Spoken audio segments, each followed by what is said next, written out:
the Moon Druid. So, when she enters, you seek a land with a basic land type. That's why we're running all our triumphs. And we can then specialize her. She can transform into, I believe it is a bear, a hawk with lifelink, a crocodile that taps stuff down and doesn't untap, a death touch scorpion that must be blocked, and a wolf that makes wolves when it attacks. So it's basically the Huntmaster of the Fells. The cool thing about Lucaminia is if she's specialized and she dies, she will just transform back into her own form. So you can have a lot of fun moving her back and forward. She's the only creature that can move back and forward. Aside from that, we're running obviously our Niv package. We've got a Teferi here to keep time moving. Solar Blaze is a board wipe because we're running Gigantha. Yishan the Impactful Earth. We have a Clophis, Kolaghan's Commands, Vanishing Verse, Tyrant Scorn, Is It Charm, more Removal Edicts, Assassin's Trophy, and Helix and Growth Spirals, and a ton of lands. And our goal here is just to get as many Lucamina forms as we can. Sideboard, we have Piffing Needles, Counter Spells, more Blind to Secrecies, Graveyard Hate with the Scrabble Claws. We have a Revels just to bring in against grindier matchups, Electrolytes from weenie matchups, and that's it. Let's get to some games. First match here against LEPM. So our goal is to specialize as many cards as possible. And this hand has a solid start. We don't have black, but we can specialize into black with a turn 2 Kemet. Our opponent is on a blue-black deck with 150 cards, and they will consistently hit the same cards over and over again because Arena. Yeah, so we're going to specialize into black here, because I want to make a bunch of bodies if they're a removal heavy blue-black deck. They go down to 17, go up to 4 mana. Play Oracle of the Alpha, so this just seems to be a blue-black pile. Right, I have some consideration here, decide to shock in our land. So I'm going to go for a combat with Kemet. We can go for a blowout here if they try to double block, but they don't, so we'll just pass. We'll Vanishing Verse the Oracle. They have 150 cards, and my logic was stopping them scrying will help them not dig through as many cards as possible. They hit their Blue Sun's Twilight. So then we come to our turn here. We're going to K-Command, force them to discard, kill their creature. We'll go in, hit them down. We can win the race one-on-one here. They foretell a card, so that's clearly a counterspell. So we'll play a tap card here, and we will then bait the counterspell with a Rampage. We saw that coming a mile away. We won't attack in because it's not a favourable trade. They play the House of Horrors. Fortunately, their only creature that was significant, we exiled it. So we'll double block here, take out the Kemet. They're going to exile their Null Priest to make a 1-1. We find our first card here with Leukemia. So our second, we'll reload a Niv. Good hit there with 4 cards. Our opponent here doesn't have, so they attack. They seek with the Gateway. Find a Cursebound Witch. We get shocked in here. We'll use Leukemia and we'll transform her immediately. I'm going to make her the Scorpion here so that she must be blocked, or a Death Touch blocker to deal with here. Opponent goes down to 2, play a land. They swing in with both here. I'm going to double block the token because I'm not going to let them reanimate and seek a card. We go for the attack here. I'm not sure what that card seeks, but it's going to be pretty tough. I'm not sure here. I don't think this deck has a strategy because it's literally just 150 cards of blue and black. There seems to be some reanimator, some seeking. I have no clue. I think it might be all the alchemy adjusted cards that they have. So we'll start with a Triome. Yeah, on hindsight now, it seems to be all alchemy cards, so we'll play another Triome here. The Cursebound Witch is not a big deal. They'll play a Thief of Sanity. We can Tyrant Scorn that while they're tapped out, so we don't lose any cards here. Play a land tapped, pass the turn. They have a Tasha, and this Tasha wins them this entire game. For those of you who don't know how powerful Tasha is, a +1 gives -1 counters if you attack in, and if you don't have a way to just straight up kill her, you pretty much just lose the match. So we will cycle here because we've got to find a way to deal damage to Tasha, and we just don't find anything. So we have K commands, helixes, other effects like that, but we seem to be struggling to find them here. So we're going to draw with the Is It charm. We find a K command, so we'll get rid of some of these excess lands. We can play our red source, K command them, make them discard, put it down to 4. Yeah, but basically, if we don't remove this Tasha, we've just lost. They play a Witch King of Alamar. We move to our turn. I decide to shock in here. I'm going to use Leukemia. I'm trying to figure out what's the best option here. So, I'm going to play Leukemia. When she enters, we'll seek our land. We find a land that will give us pretty much any other creatures we want here apart from blue. So, we're going to make red, discard this tab land, because that will give us our best chance and give us more creatures. They're going to get -1/-1 dealing with Tasha, but we've got to get in there somehow. They have a Shieldred's Edict, but Leukemia untransforms, coming back as a 2/2. Plus again, so Tasha's pretty much... They play a Death Touch Lifelinker, and they up their Wizard class to level 3. They hit us down to 9 here. We transform again. I have some consideration here. And this is ultimately the turn that loses me this game. So, I go for Leukemia here, discard a land. I get greedy and decide I have to Vanishing Verse the Witch King. The thing is, I didn't realize Kurt's Wish here can seek a card, and it will seek them the best card from the deck, which is Cruel Reality, which will just automatically win them this match. So we lose our board, our creature comes back.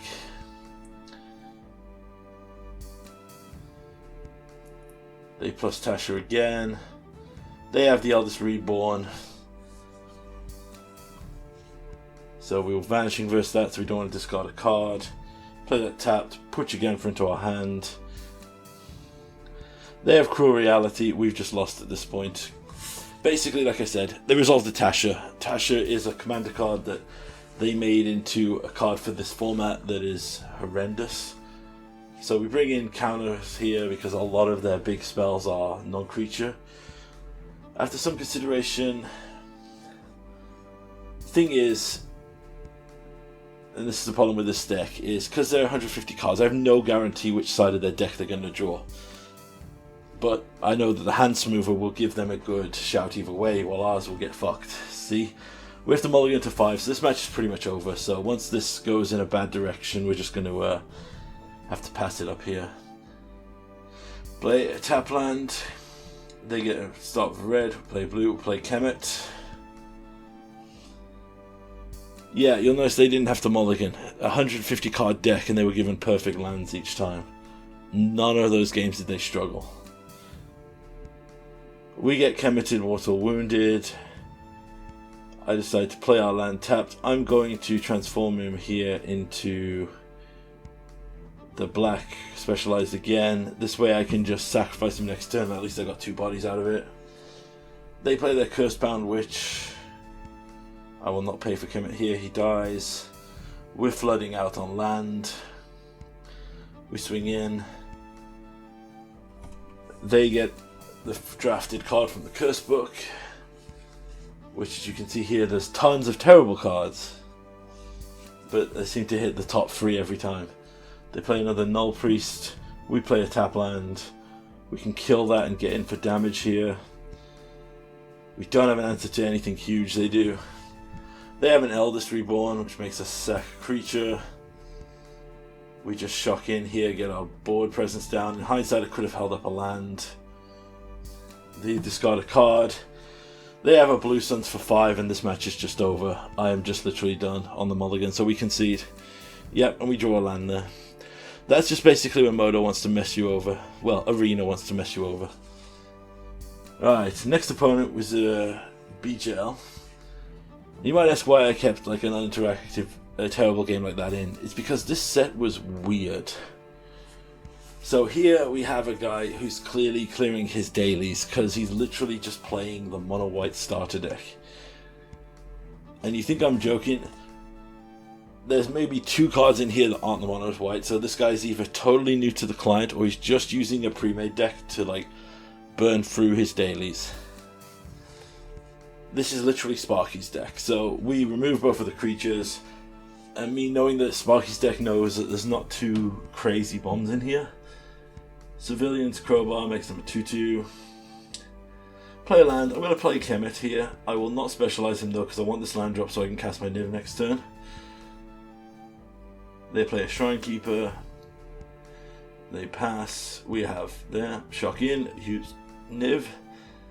Reload. A terrible one-shot Niv here. Yeah, literally. This was like the second game here, and after the bad draws we had in game 1, I was tempted to turn off the client until we got something better. But we can use Kemet's blue card here for knowledge to seek. And it's not the greatest, but I will keep a Clophis because it can help us with our life total. Swinging with Niv here. I should have also swung it with Kemet. I forgot he had Vigilance. They have another Shrine Keeper. Yeah, you can see like the way they're going here, they're literally just attacking with everything. So I think this person must have had cast white spells and attack with creatures as their dailies. I am quite guilty of, well, I used to be quite guilty of this when I played like monocolored decks just for the hell of it. Lion Sash. And look, like I said, you might notice even those non-artifact spells have white pips in them. So he's literally just clearing his white daily spells. So we kill him with Clophis and pass. But I did want to show there because we did hit the Kemet Acolyte of Knowledge. So this set was fun in achieving our goals. We cleared our dailies incidentally as well. And we got a lot of Kemet's abilities. As well as Runekenna's. We're to mulligan again. We're going to get rid of Niv here because it's not that big of a deal against what this deck is doing. They play a Samurai into a Stray. So I'm going to play blue here and hold up Tyrant Scorn. I'm holding up Tyrant Scorn because if they play something, like a Hollow Priest or a Johnny's Primate effect, we want to be able to kill the lifelinker before they get to pump it. We play a tap land here that will give us access to white for our Vanishing Verses next turn. They have an Overture, swinging for 2. We have a Yishan here, so I'm going to actually play him because he's a pretty decent roadblock against their deck. Plus he gets us 2 more lands out of our deck here. They play a Lion Sash, gain a life. Play another Ijanzo Exemplar. They move into combat here, which was not favourable for them. Clearly showing they're trying to get rid of their dailies. So we'll use the Johnny here, we'll use Teferi to bounce. Pass the turn. They play an Overseer, swing in again. As I said, it's not the most interactive gameplay here. So we can plus Teferi, and we're going to get Lucaminia on the field again. And I'm going to turn her into the Wolf, because we've got to go wide here against our opponent. We can discard the land she tutored up. That's what I like about her. She can specialize because even if she's the last card in our hand, she will seek a card that will at least give her a transformation. Opponent goes in and attacks with a completely unfavorable set of circumstances here. We go down to 8. Vanishing Verse their flyer, plus Teferi. Play a land. We can attack in, make another Wolf. They don't block, they go down to 13. Ultimately going to pass here. They play an Impassioned Auditor, so before they start getting life from that, we'll just destroy the Hallowed Priest. They get another Hallowed Priest to gain life. They swing in with the 1-drop. Yeah, it's very clear here this was a dailies video. So they swing in here. We take all damage. They don't even trade favorably for the 2/2, so we'll bounce that. And then we'll make them sack a creature. And then we'll pass. They play a Hallowed Priest.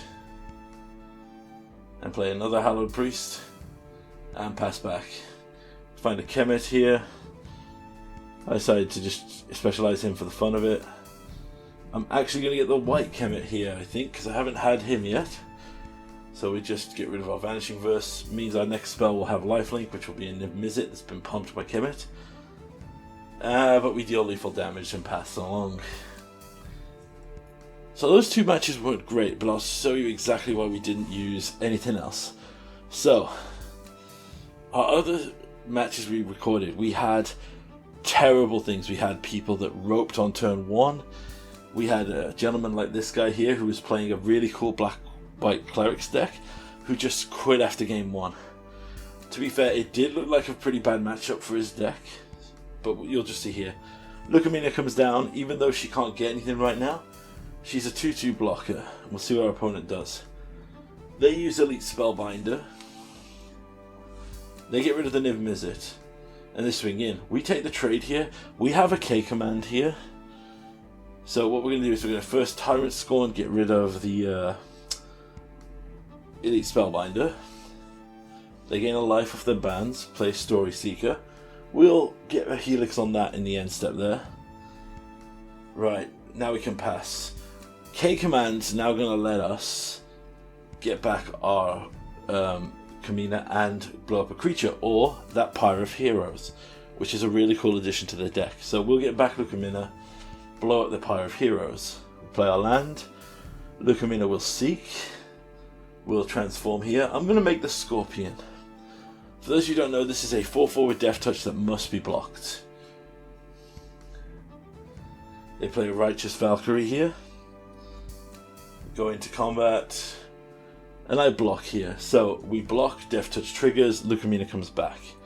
We'll Vanishing Verse the Righteous Valkyrie, and then we can transform Lucamina if we wanted to. But instead, I'm going to just swing out and attack. I want to hold up because the Foretold card could be some kind of big creature reanimation spell for clerics, so we just want to make sure that didn't happen. We're going to blow up their cleric all we can. We can cast our Niv now. Reload. We hit all 6 cards here, which is great for us, so we'll play another land. We won't attack in because the Lucamina will die. But here we have a good chance to transform again. We have all our options available. Ultimately, I'm going to go back to the Wolf. I think Wolf is one of the better ones, plus I don't want to Solar Blaze when we have the best board advantage here. Opponent goes down to 18, no blocks. We'll hold up all our other interaction and pass. They go to up the Cleric class, we'll Vanishing Verse that. They don't want to attack in, I don't think, because they don't want to trade, so we'll pass. Go to combat, attack in, make another Wolf. And they concede. Then they concede out of the entire match, which was a real shame because this was a pretty cool deck they were playing. I wanted to see more of it. And Mr. Unbelievable, believe it or not, did the same thing. So here we have a really dodgy keep, but I decided to have it. Lucamina's basically seek a land, so I'm going to keep them on the field.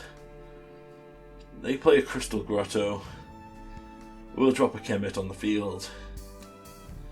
That incidentally pumps all our creatures. They play Manifold Key. We drop our 3rd land. We go for the Specialized here. I'm actually looking through my options and I decided my best thing here against the colorless deck is just to make bodies. So we're going to discard our Vanishing Verse because it's going to be useless against the colorless artifact deck. And now we have a pretty significant clock here. They Ghost Cutter our land. I'm guessing they think we must have a greedy mana base, but I always run one of each basic for that reason. We put down Lucamina, we get another land, put that into play tapped, swing in here, and they are literally dead next turn if they don't stop us. They play the One Ring here, draw a card. Ultimately, I don't have anything else to do. I could Lucamina to get my 5th land drop, but I ultimately decide I'm not in a rush. We'll see what our opponent does here. They draw 2, and then they concede out the entire match, which sucked, but you know, that was how the cookie crumbled. But we did achieve our goal, and we did specialize.